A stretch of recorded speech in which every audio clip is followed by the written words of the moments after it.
নমস্কার, ব্রেকিং বাংলায় আপনাদের স্বাগত। আমি জয়ন্ত মজুমদার। বিজেপিকে নিয়ে ভিডিও করলে, বিজেপি দল সম্পর্কে ভিডিও করলে, বিজেপি নেতৃত্ব সম্পর্কে ভিডিও করলে অনেকে কমেন্ট করছেন। কেউ কেউ এমন এমন বলার চেষ্টা করছেন এমন ভাবে যে আপনি বিজেপির কোনো খবর রাখেন না, ভাট হচ্ছেন, এসব বলছেন।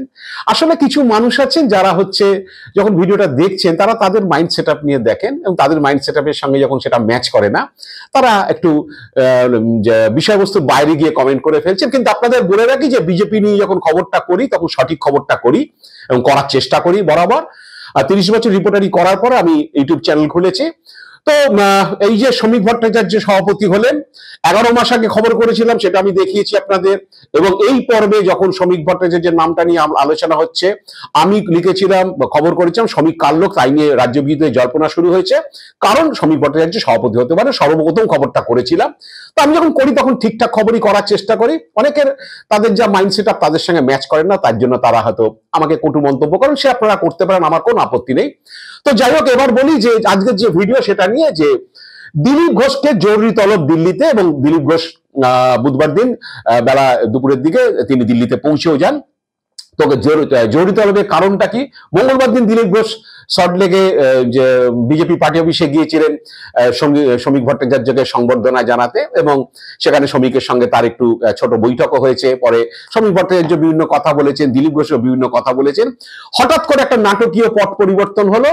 দিলীপ ঘোষ বিজেপি অফিসে গেলেন। দিলীপ ঘোষকে আপনারা জানেন, শ্রমিক ভট্টাচার্য যে বরণ হয়েছিল যেটা গত বৃহস্পতিবার, সেই অনুষ্ঠানে প্রাক্তন সভাপতি হিসেবে তাকে ডাকা হয়নি। তারপরেও দিলীপ ঘোষ ফোন করেছিলেন শ্রমিক ভট্টাচার্যকে, এবং তারপরে তিনি যাবার ব্যাপারে আগ্রহ প্রকাশ করেন এবং শ্রমিক ভট্টাচার্য তাকে মঙ্গলবার দিন বিকেলে আসতে বলেন। তো তিনি গিয়েছিলেন। যাওয়ার পরেই একটা পরিবর্তন হলো, দিলীপ ঘোষকে দিল্লিতে জরুরি তলব করলো। তো হঠাৎ করে দিল্লিতে যাওয়ার কারণটা কি? কারণটা কিছুই না, সেটা হলো যে দিলীপ ঘোষকে বিজেপিতে রাখতে মরিয়া বিজেপির কেন্দ্রীয় নেতৃত্ব। কারণ যেসব রটনাগুলো রটছিল গত কিছুদিন ধরে, যদিও দিলীপ ঘোষ সেগুলো সব নিরসন করে দিয়েছেন, জল ঢেলে দিয়েছেন। গতকাল তিনি পরিষ্কার বলে দিয়েছেন যে দিলীপ ঘোষ তৃণমূলে যাচ্ছেন না। দিলীপ ঘোষ এমন ব্যক্তিত্ব নয়, যে দিলীপ ঘোষ সেলেবেল নয়, যে দিলীপ ঘোষ চাইলে বিক্রি হয়ে যাবে, এই ধরনের কথা বলেছেন। 21 জুলাই চমকের ব্যাপারে তিনি বলেছেন হয়তো তিনি মেদিনীপুরে একটা বড় সভা করবেন, হয়তো উত্তরবঙ্গে শুভেন্দু অধিকারী উত্তরকন্যা অভিযানের ডাক দিয়েছেন, হয়তো একই দিনে 21 জুলাই দিনে হয়তো দিলীপ ঘোষ মেদিনীপুরে সভা করবেন। সে নিয়ে শ্রমিক ভট্টাচার্য তার সঙ্গে তার কথা হয়েছে, শ্রমিক ভট্টাচার্যকে মেদিনীপুরে আমন্ত্রণও জানানো হতে পারে মেদিনীপুর বিজেপির জেলা কমিটির তরফে। তো এইসব আলোচনা হচ্ছে। কিন্তু দিল্লিতে ডাকের কারণ হচ্ছে যে দিল্লির নেতৃত্ব মনে করছেন যে দিলীপ ঘোষ যদি কোনোভাবে দল ছেড়ে বেরিয়ে যান তাহলে সেটা দলের ক্ষতি। শুভেন্দু অধিকারীরা মনে না করতে পারে, অন্য কোনো শুভেন্দু অধিকারী যারা অনুগামীরা আছে দলে, যারা তৃণমূল থেকে এসছেন বিজেপিতে, যাদেরকে বিজেপির পুরনো লোকরা হঠাৎ বিজেপি, তৎকাল বিজেপি, এইসব নবাগত, এইসব বহিরাগত এইসব বলেন, তাদের মনে না হতে পারে দিলীপ ঘোষের গুরুত্বটা কোথায়। কিন্তু দিল্লিতে কিন্তু ডাক পড়েছে। কে ডেকেছেন শিবপ্রকাশ, যিনি এখন সহ সম্পাদক সংগঠন, যিনি বিএল সন্তোষের পরেই রয়েছেন সংগঠনে, আপনারা জানেন। এবং শিবপ্রকাশ হচ্ছে আরএসএস থেকে আসা। কারণ আপনারা জানেন যে বিজেপির যে কমিটিগুলো হয়, যে বিজেপি যে কেন্দ্রীয় কমিটি হয়, সেখানে একজন সাধারণ সম্পাদক সংগঠন থাকেন, যাকে আরএসএস থেকে দেওয়া হয় সরাসরি। এবং রাজ্য তো দেখবেন একজন থাকে সাধারণ সম্পাদক সংগঠন, তাকেও আরএসএস থেকে দেওয়া হয়। তো বিএল সন্তোষ করে, এবং সেখানে সাধারণ সম্পাদক বিএল সন্তোষ সংগঠনের এবং সহ সম্পাদক হিসাবে শিবপ্রকাশ কাজ করছেন। এই শিবপ্রকাশকে যখন দিলীপ ঘোষ বাংলায় প্রথমবারের জন্য যখন যে সভাপতি হলেন, বা 2019 সালে যখন ভোট হয়েছে এখানে লোকসভা ভোট, তখন বাংলার অবজারভার ছিলেন বা পর্যবেক্ষক ছিলেন এই শিবপ্রকাশ। দিলীপ ঘোষের সঙ্গে খুব ভালো সম্পর্ক। তিনি এখন বিজেপিতে রয়েছেন, কেন্দ্রীয় বিজেপিতে, এবং তিনি আরএসএস এর পক্ষ থেকে রয়েছেন সংগঠনের সহ সম্পাদক হিসাবে।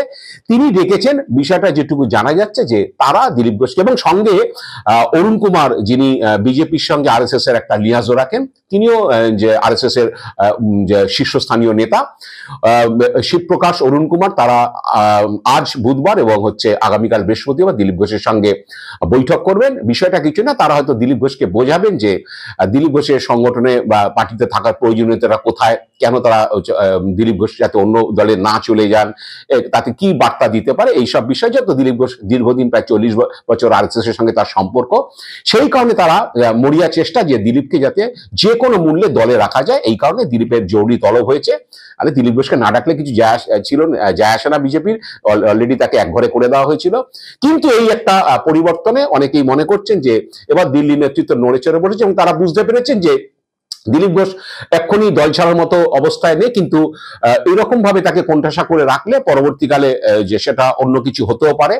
এবং তাদের কাছে যেটা বড় ব্যাপার সেটা হচ্ছে যে দিলীপ ঘোষ, দিল্লি বিজেপি নেতৃত্ব যেটা মনে করছে যে দিলীপ ঘোষ হচ্ছে চলে গেলে ভোটের নিরিখে কত শতাংশ বিজেপির হিন্দু ভোট কমবে বাড়বে, সেটার থেকেও বড় কথা হচ্ছে যে তৃণমূলের কাছে বিজেপির একটা বড় নৈতিক পরাজয় হবে। কারণ মমতা বন্দ্যোপাধ্যায় বলবে তোমাদের শীর্ষ নেতৃত্ব, তোমাদের এমপি এমএলএ ছিল, তোমাদের দুতরফের হচ্ছে সভাপতি, একটা মেসেজ যাবে যেটা পাবলিকের কাছে, তাকে বিজেপি ধরে রাখতে পারছে না, সে বিজেপির রাজনীতি তার পছন্দ তিনি করছেন না, সেই কারণে তিনি দল ছেড়েছেন।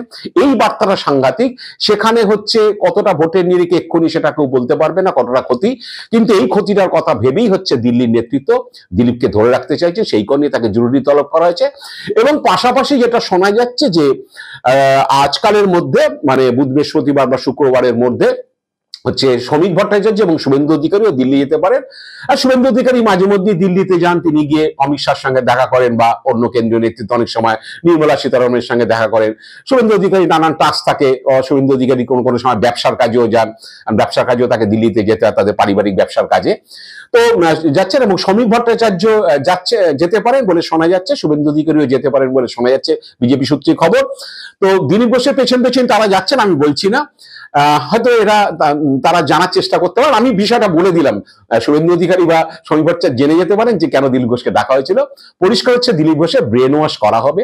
বিজেপির কেন্দ্রীয় নেতৃত্ব যারা আরএসএস থেকে আছেন তারা হচ্ছে দিলীপ ঘোষকে বোঝানোর চেষ্টা করবেন তিনি যাতে আর বিতর্কিত কোনো কথা না বলেন, পার্টি বিরোধী কোনো নেতার বিরুদ্ধে কোনো কথা না বলেন, বিশেষ করে নাম না করে হলো শুভেন্দু অধিকারীর বিরুদ্ধে যাতে কথা না বলেন, এবং তিনি যাতে কোমর বেঁধে যাতে সংগঠনের কাজে নামেন, এইগুলো তাকে বোঝানো হবে। এবং কোনো মতেই যাতে দিলীপ ঘোষ দল ছেড়ে না চলে যান সেটাই বলা হবে।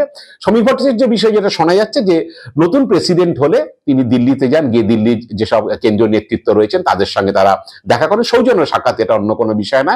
কারণ যে সারা ভারতবর্ষের নেতারা সেখানে থাকেন, দিল্লিতে কেন্দ্রীয় নেতৃত্ব ম্যাক্সিমাম থাকেন, তাদের সঙ্গে দেখা করা, যে পার্টি স্টেট প্রেসিডেন্ট, অনেক সময় অনেক মন্ত্রীদের সঙ্গে, যদিও শ্রমিক ভট্টাচার্য এখন সাংসদ হয়ে গেছেন রাজ্যসভার, তাকে অনেকেই চেনেন, তবুও সভাপতি হিসাবে তার একটা সৌজন্য সাক্ষাৎ, যেটা সব সভাপতি করে থাকেন, নতুন সভাপতি হলে তারা দিল্লিতে গিয়ে কেন্দ্রীয় নেতাদের সঙ্গে দেখা করেন।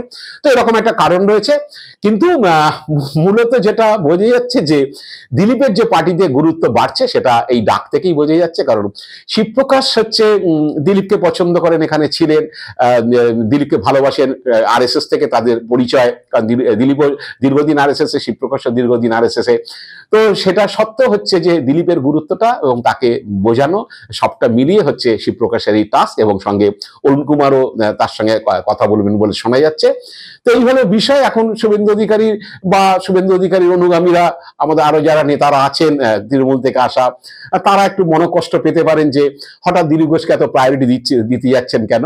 নেতারা বুঝতে পারেন যে একটা বড় নেতা যে রাজ্য সভাপতি ছিলেন, দুটার মেয়ে এমপি ছিলেন, এমএলএ ছিলেন, তিনি দল ছেড়ে বেরিয়ে গেলে তার ইম্প্যাক্ট কি হতে পারে সেটা ওই যে অনুগামীরা বা চেলাচামুন্ডারা তারা বুঝবেন না, সেটা আসল লোকটা বুঝতে পারেন। আসল লোকটা বুঝতে পারছেন বলেই হয়তো দিলীপের এই জরুরি ডাক পড়েছে, নাহলে কিচ্ছু যায় আসতো না। দিলীপকে না ডাকলে দিলীপ যেমন ছিলেন তেমন বাড়িতে থাকতেন, যখন পার্টি ডাকতো যেতেন, বা মেদিনীপুরে যেতেন, এই বাইরে কিছু না।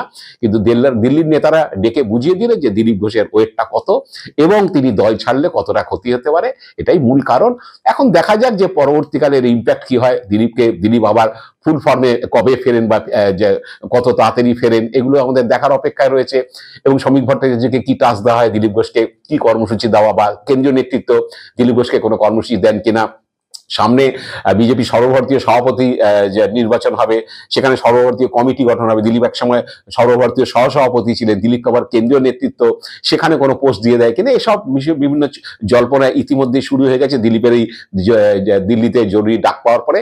এগুলো আগামী দিনে কি হবে আমরা দেখতে থাকবো। তবে একটা কথা বলে দিচ্ছি, যেটা দেবো সেটা সঠিক খবর দেবো। বিজেপি সম্পর্কে খবর দেখার জন্য আমার চ্যানেল দেখুন, এবং ঠিক খবর পাবেন। আপনাদের বারে বারে বলছি, যতই আপনারা যেরকম ধরনের কমেন্ট করুন না কেন, আমি সঠিক খবরটাই দিয়ে যাবো দেওয়ার চেষ্টা করব এবং আপনারা কমেন্ট করুন। আমি বারবার ইনভাইট করছি, আপনারা কমেন্ট করুন। আপনাদের কমেন্টগুলো আমি দেখে আমি আমার মতো করে ভিডিও করব, বানানোর চেষ্টা করব। আজ এ পর্যন্তই। আপনারা ভালো থাকবেন, সুস্থ থাকবেন। নমস্কার।